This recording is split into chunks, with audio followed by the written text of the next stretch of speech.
Bienvenidos al audio estudio de la Biblia.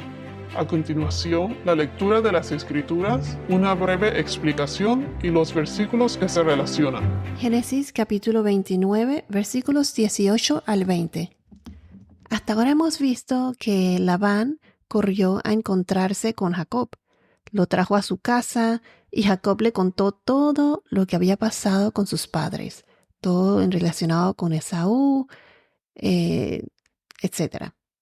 Explicamos también en los podcasts anteriores acerca de la hospitalidad, que era una costumbre o parte de la cultura de aquella época, y era de tomarse bien en serio.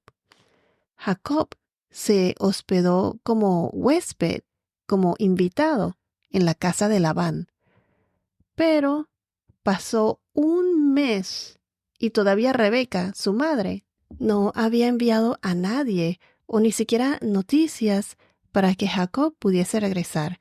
Recuerden que él solo estaba supuesto a quedarse por unos días, hasta que Labán le dice de una manera muy cordial, muy educada, que ya se había sobrepasado, o sea, implicaba que ya se había sobrepasado de su tiempo como huésped, en otras palabras.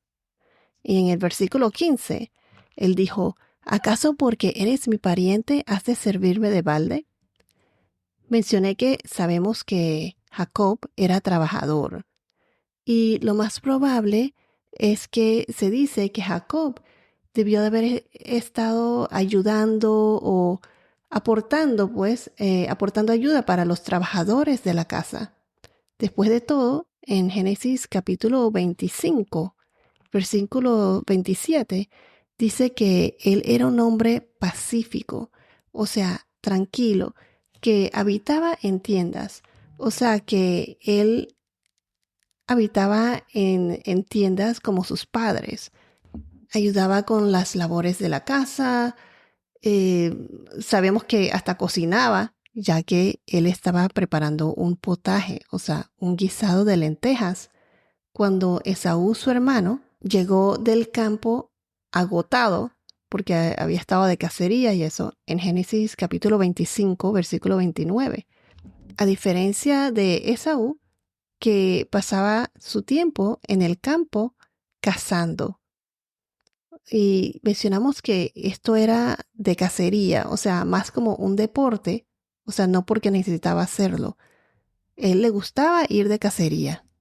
Asimismo, como hay diferencia entre estos dos hermanos, que eran mellizos, vemos también que Labán, el hermano de la madre de Jacob, el hermano de Rebeca, tenía dos hijas. Una era muy bella, hermosa, y la otra no.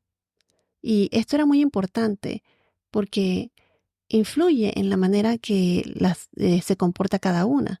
Raquel era la más joven, Lea era la mayor.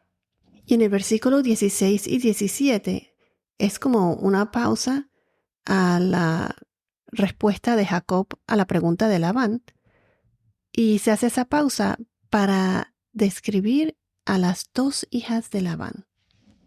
En el podcast anterior mencioné varias escuelas de pensamiento acerca de las hijas de Labán, pero al final de cuentas son conjeturas. Y lo que cuenta aquí es que las escrituras quería dejarnos saber que había una belleza extraordinaria, física y por dentro, entre Raquel, que era la más hermosa, y el contraste con Lea, que no era tan agraciada. Lea era la que se menciona aquí en el versículo 17, que sus ojos eran delicados. Y vimos las diferentes traducciones, que eran débiles, cansados, etc. Hablando más bien de su aspecto físico. Ahora en los próximos versículos del 18 al 20 vamos a ver qué es lo que le contesta Jacob a Labán, a su pregunta. ¿Se recuerdan de la pregunta? ¿Acaso porque eres mi pariente has de servirme de balde?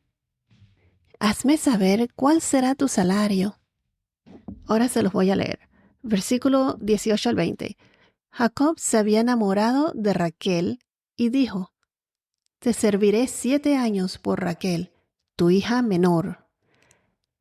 Labán le respondió: Mejor es dártela a ti que dársela a otro hombre.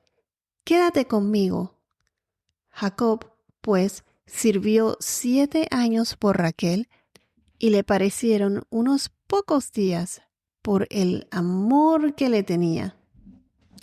Aquí en el versículo 18 nos dice claramente que Jacob se había enamorado de Raquel. Es más, puede que haya sido desde que se conocieron en el pozo, cuando Raquel fue a dar agua a los rebaños. Y Jacob inmediatamente movió la piedra del pozo para darles de beber. Mencionamos en podcasts anteriores que los pozos son con frecuencia el escenario para encuentros y revelaciones divinas muy significativas. En Génesis 24, por ejemplo, vemos que el sirviente de Abraham, Eliezer, se encuentra con Rebeca en un pozo y Rebeca se convierte en la esposa de Isaac. También en Éxodo, capítulo 2, cuando Moisés conoció a Séfora, el padre de Séfora se llamaba Madián. Él le ofreció a Moisés a Séfora, a su hija, por esposa. Madián era un sacerdote con 7 hijas. Moisés en esos momentos estaba en el pozo cuando vinieron unos pastores y habían echado a las hijas de Madián de ahí. Pero Moisés se levantó y las defendió y le dio de beber a sus rebaños. Lo que quiero decir es que ahora con Jacob vemos que también fue en un pozo cuando él conoció a Raquel. Estas reuniones fueron orquestadas por Dios, destacando el pozo como un lugar de guía divina. Fue en donde podemos ver cómo se demostró la soberanía de Dios. El Dios, nuestro Señor, que escogió estas esposas para estos patriarcas. Esto simboliza o enfatiza no solamente una revelación, sino que también esto es como un lugar que será también como para una transformación espiritual. Me refiero al pozo. Así como en el libro de Juan, capítulo 4, versículos 10 al 14, con Jesús, cuando él se encuentra con la mujer samaritana en el pozo de Jacob, donde él se revela a sí mismo como el Mesías y le ofrece, entre comillas, agua viva, el manantial de agua que brota hasta la vida eterna. Jesús es el agua viviente. El pozo es la fuente de salvación, el agua de la vida eterna que se encuentra en ¿quién? Se encuentra en Jesús. Raquel fue la escogida por Dios para Jacob, y Jacob se había enamorado de ella, de Raquel. Recuerden que en la cultura hebrea, para poder comprometerse o casarse, porque ya la boda es oficial, habría que hacer primero un pago por la novia. O sea, como quien dice, pagar un precio para la novia. Esa era la costumbre hebrea. Una vez hecho eso, ya era como hacer un contrato matrimonial. Ya oficialmente estaban casados, pero sin consumar la boda. Entonces recuerden que Jacob no había llegado con riquezas ni nada de eso, ni con una caravana enorme como lo hizo Eliezer, el siervo de Abraham, anteriormente, cuando fue a buscar esposa para Isaac, el padre de Jacob. Él no llegó con riquezas ni nada de eso, pero como era la costumbre y tradición de las bodas hebreas. Ese pago que se le llama el mohar, M-O-H-A-R, y en español es como un dote. Pues el pago o mohar se lo ofreció en forma de trabajo. Jacob le ofreció a Labán trabajar 7 años por Raquel. El mohar es lo que también se le dice el precio de la novia. Y como mencioné, es un pago que un hombre hacía como regalo a la familia de la mujer con la que se deseaba casarse. Y como mencioné, Jacob le ofreció a Labán trabajar 7 años por Raquel a cambio de su mano. Estos 7 años de trabajo es el precio, o sea, el regalo para la novia y su familia. Brevemente les voy a explicar para que los que están escuchando este podcast por primera vez, el proceso de matrimonio hebreo y compromiso en aquellos tiempos. Esto lo explicamos con más detalle en el capítulo de Génesis 24, cuando Isaac se casó con Rebeca. Si no lo has escuchado, te lo recomiendo. Antes de que el hombre pudiera casarse con una mujer, él necesitaba pagarle o darle al padre de la novia un mohar, como lo mencioné anteriormente. Esto era la práctica cultural habitual en esa época. También era aceptado trabajar para saldar el dote. Entonces, como Jacob no tenía otra fuente importante de ingresos en esos momentos, recuerden que él salió apurado de la casa de sus padres por lo que había pasado con Esaú, que lo quería matar. Y supuestamente se iba a quedar ahí con Labán y eso por unos días. Entonces, él no tenía otra fuente importante de dinero y se ofreció a trabajar a cambio de Raquel como esposa. Él se percató de que era la única oferta que podía hacerle a Labán, que resultaría atractiva. Esta era su oportunidad de hacer una oferta tan generosa, tan grande, para que Labán no pudiese rehusarse y él pudiese casarse con Raquel. Pero regresando a lo que estaba explicando al contrato matrimonial hebreo, esto se le llamaba el ketubah. Estaba centrado en las obligaciones financieras del marido con la esposa. En otras palabras, el pago del precio de la novia por parte del pretendiente.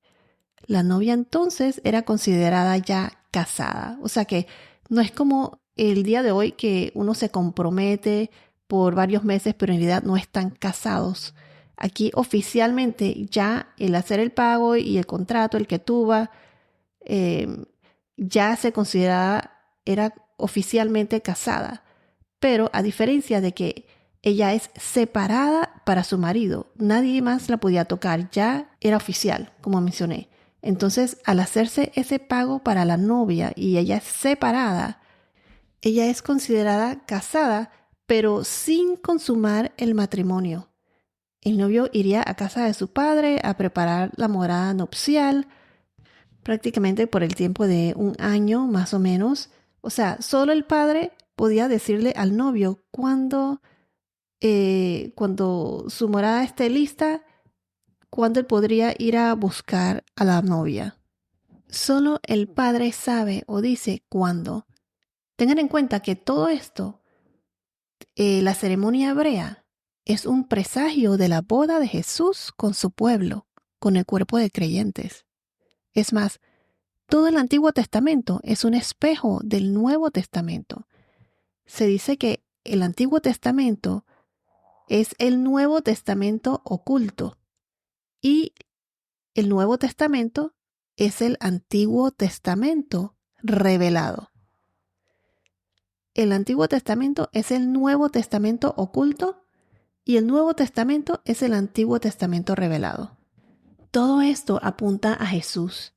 La tradición hebrea simboliza la boda de Jesús, o sea, el novio. Jesús es el novio con su iglesia, y su iglesia representando el cuerpo de creyentes. El novio paga un precio por la novia y ésta es separada para el novio. ya en matrimonio, es separada en matrimonio, ya casados, pero no consumado. Asimismo, Jesús pagó el precio por nosotros. Ese precio por nosotros, su iglesia, o sea, el cuerpo de creyentes. Él pagó ese precio, ¿cómo lo pagó? En la cruz. Jesús pagó ese precio en la cruz para poder estar nosotros en la presencia y en la gloria del Señor, en la gloria de Dios. Recuerden que Dios, nosotros como pecadores, debido al pecado, no podemos estar en la presencia de Dios. Es por eso que se hizo ese gran sacrificio y Él sacrificó a su único Hijo Jesús para Él pagar ese precio por nosotros y poder redimirnos. Jesús es el novio. La iglesia, los creyentes, representa la novia. Y la iglesia, la novia, o sea, el cuerpo de creyentes, es separado. Al aceptar a Jesús en nuestras vidas, los creyentes somos separados, así como la novia es separada para el novio. Y el matrimonio es consumado cuando nosotros, los creyentes, estemos ya en la gloria de Dios, en el momento de la gran boda, la gran celebración, que sería ya cuando Jesús regrese por nosotros. Jesús es ese novio y Él vendrá por nosotros como el novio regresa por su novia para consumar el matrimonio y tener la gran celebración. En este caso, Jacob paga un precio por Raquel. Él trabaja 7 años por ella sin consumar el matrimonio.